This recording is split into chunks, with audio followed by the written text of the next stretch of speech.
Personally, I thought this episode was rather pointless. Now, hear me out real quick, okay? I know there was character development and character introductions in this episode to 3 characters in the first platoon. Okay, that was a good thing. I agree with that one.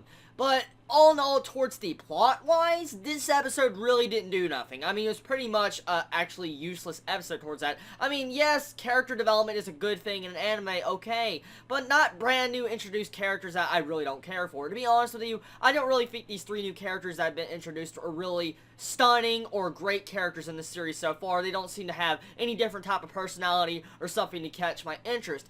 Well, I will say this, though. I did like some sort of, I guess, the atmosphere with the snow. The animation style of the actual snow was beautiful. But besides that, there was a lot of derp faces in this episode. I mean, the animation seemed to have messed up in certain scenes, especially with how, for instance, that dude that thought he was infected by the evolutionary invasion object, his face, like, distorted really weirdly. I mean, pause the screen on his face and you see him in the truck, you'll see how literally the drawing on his face is just freaking terrible. Let's go to that point right there, okay? Let's just drop that.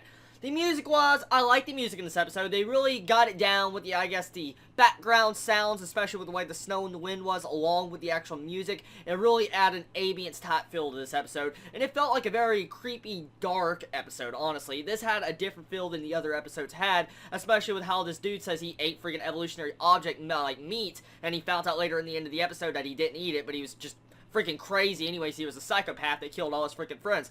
So, really, the logic of this episode wasn't really that great. I'm gonna be honest. So, just because you ate evolutionary object's meat, okay, his friends play a joke on him. That's the main thing about this thing.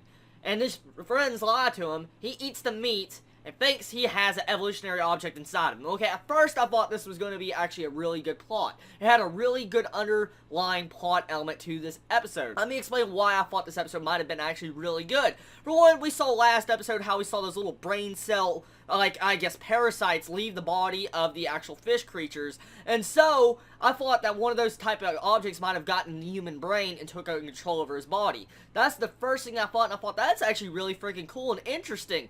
And then we come to find out that, I mean, he was lied to the entire time, and he wasn't really infected. He was just mental. So, really, it felt like no point was really achieved in this. But it did bring up something very serious that could happen later on. For instance, can the evolutionary invasion objects actually infect a human mind? Since we know they go through the food chain to relay information to the major brain core, I mean, what if they actually go through the food chain to a human and get inside of a human? I mean, what would happen? So, that brings up something major out there in a theory that maybe evolutionary objects might actually have been in the dude to begin with, or some other people might really be infected, and can they affect EG and holders? So really, this episode did bring up an underline what could happen in the future, but I didn't like the episode. I don't know, something I didn't like about it. I mean, it had some good moments, nice, good, you know, interactions with the characters, with Gaudi. Now, I want to say I'm confusing that character with Gaudi and Gandhi. I'm confusing both of them, but besides that, Gaudi, he seems like an actual very, I guess, childish type character in the series. I mean, I thought he was going to be like a character that was just going to annoy the hell out of me. I want to be honest with you. But it turned around and he actually became, I guess, a little bit of a character that I enjoy. I don't know. I'm going to have to see more of their interactions with all the characters to actually see how he stacks up against Nobunagun or Jack. Because Jack, so far right now, is my favorite character in this series. So, really, this episode, there's just mainly character development, introducing the first platoon, and no plot really besides what I just mentioned.